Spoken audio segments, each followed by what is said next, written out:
Horror कहानियाँ थी। खून की प्यास पार्ट 2। और उसके बाद वो जंगल एक बार फिर से सुमन की चीखों से गूंज उठा। लेकिन आज की रात सुमन की चीखों को सुनने वाला वहां पर कोई भी नहीं था। अगर वहां पर कोई मौजूद था तो बस हरिया, जो कि अब एक भेड़िए में बदल चुका था। सुमन के बालों को पकड़कर घसीटते हुए वो जंगल के बीचों बीच एक जगह पर ले जा रहा था। अगली सुबह गांव में। अरे भाई, पता नहीं क्या बात है, अपने गांव का हरिया किसान और उसकी पत्नी सुमन दोनों गायब हैं। दोनों का कोई अता पता नहीं। अरे कैसी बातें कर रहे हो भाई, ये कब हुआ है? अरे पूरे गांव में खबर फैली पड़ी है। कल रात को दोनों खेत की तरफ जा रहे थे, लेकिन लौटकर आए ही नहीं। तो हो सकता है अपने खेत पर होंगे। पूरा गांव ढूंढ कर आया है भाई। जानते हो क्या मिला वहाँ पर? क्या हुआ भाई, क्या मिला? बताओ हमें, क्या मिला? अरे हरिया की पत्नी सुमन के कपड़े पड़े हुए थे। शरीर का एक एक कपड़ा फटा हुआ झोपड़ी के बाहर पड़ा था, लेकिन दोनों पति पत्नी का कोई पता ठिकाना नहीं था। अरे भाई, लेकिन उसका जो दोस्त है ना रामू किसान, उससे पता करके आते हैं ना। अब तक तो दोनों साथ ही खेत पर जाया करते थे। हाँ, हमें उसके घर जाना चाहिए भाई। चलो वहाँ चलते हैं, चलो। वो सारे लोग रामू के घर पर पहुंचते हैं। रामू अपने घर के बाहर बैठकर हुक्का पी रहा था। आज सारे के सारे लोग टोली बनाकर मेरे घर क्यों आ रहे हैं? क्या कोई मर गया क्या भाई? अरे कैसी बातें कर रहे हो? तुम्हारा सबसे अच्छा दोस्त हरिया और उसकी पत्नी गायब है, और तुम यहाँ बैठकर हुक्का पिए जा रहे हो हैं? रामू ने अजीब सी नजरों से उन सब गांव वालों की तरफ देखा, जिसकी वजह से वो लोग एक बार के लिए डर गए। गायब है? अरे गायब नहीं है, मुक्ति मिल गई है। उन दोनों को मुक्ति मिली है। इस दुनिया में आकर हर इंसान पाप करता है, और उसे उसके पापों के लिए मुक्ति मिलना बहुत जरूरी है। अरे ये कैसी बहकी बातें कर रहे हो भाई, हैं? और इसका चेहरा अजीब सा क्यों लग रहा है? लगता है दोस्त के मरने का गम बैठ गया है। पागल हो गया है शायद ये पागल। ये बात सुनते ही रामू चीख कर जोर से चिल्लाते हुए कहता है, पागल मैं नहीं हूँ, पागल तुम सब हो। और ये शैतानी जंगल अब तुम में से किसी को नहीं छोड़ने वाला, सबको खा जाएगा। याद रखना मेरी बात। शैतानी जंगल? कैसा शैतानी जंगल? लगता है रामू पागल हो चुका है। हमें यहाँ से चलना चाहिए भाई। चलो। तभी रामू की पत्नी बाहर आती है। नहीं, आप लोग इनकी बात का बुरा मत मानिए। 2 दिन पहले हरिया के साथ खेत पर गए थे। जब से वहाँ से आए हैं तब से ऐसी ही बातें कर रहे हैं। भगवान जाने ऐसा क्या देख लिया उन्होंने, खेत में कुछ भी बड़बड़ाते रहते हैं। लेकिन गांव के लोगों ने कमला की कोई बात नहीं सुनी, और वो सब वहाँ से चले गए। रात अब धीरे धीरे ढलने लगी। तभी अचानक किसी ने धीमी सी आवाज में रामू को पुकारा। आजा, मैं तुम्हारा इंतजार कर रहा हूँ। और सुनो, अपनी पत्नी को साथ लेकर आना, नहीं तो काम अधूरा रह जाएगा। ये आवाज सुनते ही रामू के चेहरे पर शैतानी मुस्कुराहट आ जाती है। वो धीमे कदमों से अपने घर के अंदर आता है। क्या हुआ? तबीयत ठीक है ना अब आपकी? मैं तुझे अपने साथ खेत पर ले जाने आया, चल। मैं तुम्हारे साथ कहीं नहीं जाने वाली। मुन्ना गहरी नींद में सो रहा है, और उसे अकेला छोड़कर मैं तुम्हारे साथ खेत पर नहीं आ सकती। वैसे भी तुम्हारे उन खेतों में भगवान जाने कौन सा राक्षस घूम रहा है, मुझे तो डर लगता है। रामू गुस्से में दांत पीसता अपनी झोपड़ी से बाहर आ जाता है, और कमला गहरी नींद में अपने बच्चे के साथ सो जाती है। तभी अचानक रात को रामू की झोपड़ी के ऊपर एक साया वही गाना गुनगुनाते हुए घूमने लगता है, जो हरिया के मोबाइल में बजा करता था।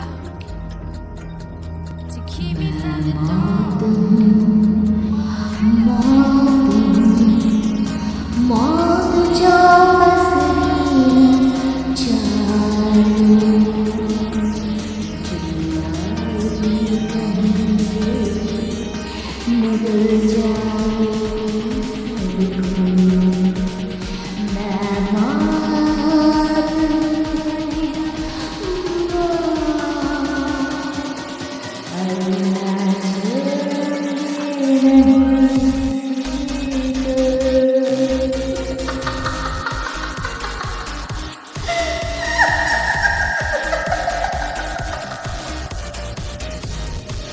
ये आवाज सुनकर रामू की पत्नी कमला की आंख खुलती है और वो देखती है कि उसका मुन्ना अपनी जगह से गायब था। कमला चीखते हुए बाहर दौड़ कर आती है।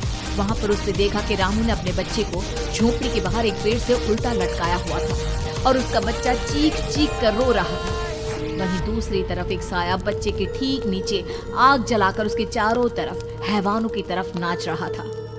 छोड़ दो मेरे बच्चे को। अरे क्या कर रहे हो तुम? शर्म नहीं आती तुम्हें अपने ही बच्चे को इस तरह मौत के हवाले करते हुए? अपना बच्चा? किसने कहा ये मेरा बच्चा है? अरे ये तो उस रामू की औलाद है, इस गांव के किसान रामू की, और मेरी दुश्मनी इस गांव के हर इंसान के साथ। क्या कैसी बात कर रहे हो तुम? और ये औरत कौन है? ये मेरे बच्चे को खा जाएगी। तभी अचानक से उस साया ने एक बेहद खतरनाक दिखने वाली औरत का रूप ले लिया और उसकी आंखों से आग निकल रही थी। सही पहचाना तूने। मैं तेरे बच्चे को खा जाऊंगी। मैं तो अपनी जवान पति रामू के साथ जंगल लेके आई, मैं तेरे बच्चे को खा जाऊंगी। लेकिन क्यों? आखिर क्या चाहती हो तुम मुझसे? मुझे जंगल क्यों ले जाना चाहती हो? औरत बुरी तरह से ठहाके मार मार कर जोर जोर से हंसने लगी और साफ ये तो तुझे वहाँ चलने के बाद ही पता चलेगा ना। अगर तू नहीं आई तो थोड़ी देर में तेरा ये बच्चा आग में जलकर मर जाएगा। चल जल्दी। नहीं मेरे बच्चे को छोड़ दो। तुम जहाँ कहोगे मैं तुम्हारे साथ चलने के लिए तैयार हूँ। और उसके बाद उस बच्चे को झोपड़ी में लिटाकर आगे आगे वो साया चल रहा था और उसके पीछे पीछे रामू अपनी पत्नी के बाल पकड़कर उसे घसीटते हुए जंगल की तरफ ले गया। जंगल में जाने के बाद कितनी खूबसूरत है। आज की रात बस तुम और मैं एक दूसरे के साथ रहेंगे। मुझे तुमसे बहुत डर लग रहा है। तुम्हें क्या हो गया है? तुम तो बिल्कुल ठीक थे। वो होगा जो हमारे बीच होना चाहिए। तो आओ अपने आप को मेरे हवाले कर दो। कमला ने डर की वजह से अपनी दोनों आंखें कसकर बंद कर ली थी।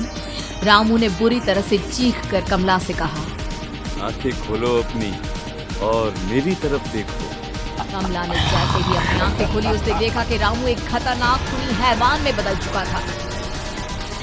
कौन हो तुम? जाने दो मुझे। क्या चाहते हो मुझसे? यही जो एक आदमी एक औरत से चाहता है। मैं तुम्हारा पति रामू नहीं, बल्कि इस जंगल का एक भेड़िया। और आज की रात तुम्हारे खून से अपनी प्यास बुझा जाऊंगा। और उसके बाद वो जंगल कमला की दर्दनाक चीखों से गूंज उठा। अगली सुबह कमला के कपड़े भी जंगल में उसी तरह पाए गए जैसे कि सुमन के पाए गए थे। इस घटना के बाद पूरे गांव में दहशत का माहौल था।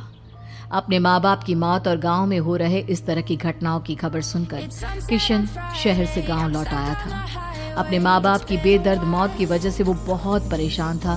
तभी अचानक उसे अपने घर में खाट के नीचे पड़ा हुआ वो मोबाइल फोन मिला जो उसने अपने पापा हरिया को गिफ्ट किया था। अरे कितने प्यार से पापा के लिए मोबाइल फोन लेकर आया था। इसे एक दिन भी काम में नहीं ले पाए। और आखिर कौन है जो गांव में इस तरह की हत्याएं कर रहा है? क्या है इन सब के पीछे? क्या है? मुझे पता करना ही होगा, वरना एक दिन पूरा का पूरा गांव खाली हो जाएगा। इस गांव में एक भी जिंदा इंसान नहीं बचेगा। गांव के लोगों की मदद करने के इरादे से किशन अपने गांव से दूर एक दूसरे गांव में बहुत बड़े तांत्रिक के पास मिलने के लिए गया। तांत्रिक बाबा, अब आप ही कुछ उपाय बता सकते हैं। भगवान जाने हमारे गांव को किसकी नजर लग गई है। नजर नहीं लगी है, किसी ने तुम्हारे गांव को बद्दुआ दी है। किसी सताई हुई आत्मा का प्रकोप है और अब वो पूरे गांव में किसी को नहीं छोड़ेगी जब तक उसकी आत्मा को शांति नहीं मिल जाती। अरे लेकिन ऐसा कौन है बाबा? किसकी आत्मा है और कैसे मिलेगी उसे शांति? मौत है, मौत कहीं से भी आएगी और सबको निगल जाएगी। इससे बचने का सिर्फ एक ही उपाय है, लेकिन उस उपाय को करना आसान नहीं होगा। जो भी उस उपाय को करने की कोशिश करेगा उसकी जान जा सकती है। भले ही मेरी जान चली जाए, लेकिन मैं अपने गांव के लोगों की जान बचाने की पूरी कोशिश करूंगा बाबा। तो ठीक है फिर, अगली अमावस की रात जैसा मैं कहता हूँ वैसा ही करना।